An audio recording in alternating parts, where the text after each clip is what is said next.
Were you as shocked as I was that an Essex couple, Adrian and Joanne Fenton, were fined £1,500 by the courts because they managed on their trip back from France to have an illegal migrant stored, not even in their camper van, but in the bike carrier on the back of their van?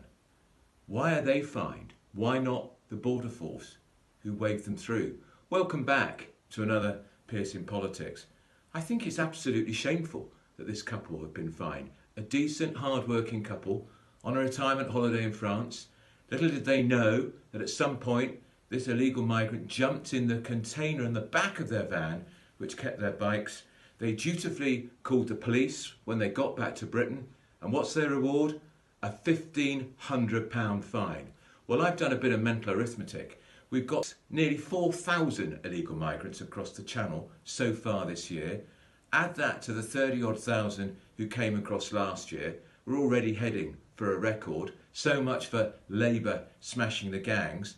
If we apply the rule of law to the borders control, that means they should be fined around £50 million. And that money could be used, of course, to shipping these illegal migrants back to where they came from.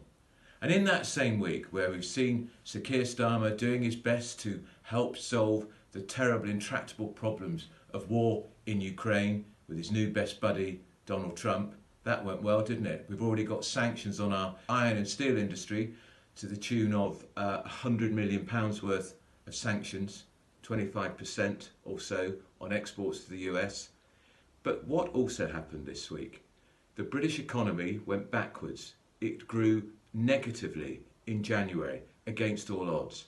And there's the real lesson for Sir Keir Starmer and the Chancellor, Rachel Reeves. You can strut your stuff as much as you like on the international stage, but what really matters to voters are bread and butter issues like the economy and the cost of living crisis.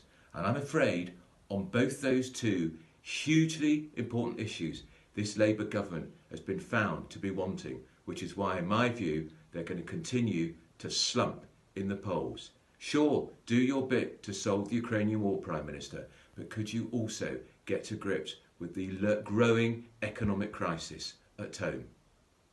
Thanks for joining me on Pierce in Politics.